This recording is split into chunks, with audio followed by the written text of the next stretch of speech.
பெரியார் சொன்னார், பெண்களின் கைகளில் இருக்கிற கரண்டியை பிடுங்கிவிட்டு புத்தகத்தை கொடுங்கள், அவர்கள் முன்னேறி விடுவார்கள்.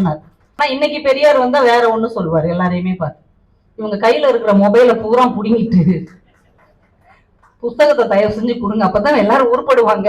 அந்த அளவுக்கு இன்னைக்கு ஒரு சிறிய சிறைக்குள்ளே நம்ம சிக்குட்டு அடங்கி கிடக்கிற இந்த நேரத்தில் எப்படி நம்ம பிள்ளைகளுக்கோ பேர குழந்தைகளுக்கோ நிலாவை அறிமுகம் செய்ய முடியும்? நிலா என்பது வெறுமனே அது ஒரு கோள் மட்டும்தானா? நிலா என்பது நம்முடைய நினைவுகள் இல்லையா? சின்ன வயசுல நம்ம நண்பர்களோட விளையாடிட்டு குடுக்குடுன்னு வீட்டுக்கு ஓடுவோம். நைட்டு அப்பெல்லாம் 9 மணி வரைக்கும் விளையாடுவோம், 9-10 மணி வரைக்கும் விளையாடுவோம். அப்படி ஓடும் போது அந்த நிலாவை பார்த்துக்கிட்டே ஓடுவோம். நிலா நம்ம கூடயே வரும்.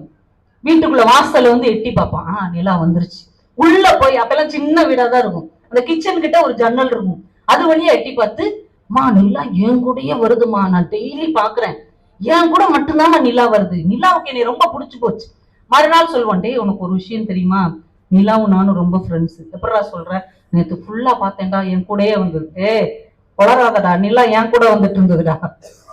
அவன் சொன்னான் இல்லையா? அப்ப நிலாவை ஒவ்வொருவருக்கும் ஒரு நிலா அன்னைக்கு இருந்தது. மொத்தத்துக்குமே ஒரே ஒரு நிலா தான், ஆனால் ஒவ்வொருவருக்கும் ஒரு நிலா கூட வழித்துணையாக, வாழ்க்கையின் ஒரு பகுதியாக ஒரு காலத்தில் நிலா நம் கூடவே பயணித்தது. ஆனால் இன்றைக்கு அந்த நிலா எங்க போச்சு? நிலா பத்தி எத்தனை கதைகள், எத்தனை கவிதைகள், எத்தனை மூட நம்பிக்கைகள் கூட நம்ம கிட்ட வளர்ந்தது இல்லையா? நிலாவை பார்த்தோன்னே நம்ம சொல்லிடுவோம், அப்ப நிலால ஒரு கரை இருக்கும், பாட்டி உட்காந்து வடை சுட்டுக்கிட்டு இருக்கு. எவ்வளவு தெளிவா நம்ம இருக்கிறோம் பாருங்க. காலையில வாக்கிங் போனா கூட நடையோடு தொடங்குகிற அந்த பயணம் வடையோட தான் முடியும். வடையவும் நம்ம தமிழர்களையும் பிரிக்கவே முடியாது. அப்படியே இட்லியோட சேர்த்து 2 வடையும் வச்சிரு. பொங்கல் சாப்பிடணும்னா வடை இல்லாம சாப்பிட முடியாது. அந்த அளவுக்கு நம்ம வந்து ஒரு வடை ரசிகர்களா மாறிட்டோம். அதனாலதான் நிலாவுக்கு ஒருவேளை நாளைக்கு நம்ம போனா கூட அங்க ஒரு பாட்டி உட்காந்து வடை சுடணும்யா, அனுப்பி விடியான்னு ஆம்ஸ்டாங்க்கு முன்னாடி நம்ம ஆயா போயிடுச்சு. நிலாவுக்கு போய் உட்காந்து வடை சுட்டுக்கிட்டு இருக்கு. ஒரு மீம்ஸ் போட்டாங்க, ஆம்ஸ்டாங் அப்படிதான் நிலால இறங்கி உள்ள போறார். பாட்டி சொல்லுது, வாயா பேராண்டி 2 வடை சாப்பிடு அப்படின்னு இருக்கு. அவன் பயந்து போய் நிக்கிறான்.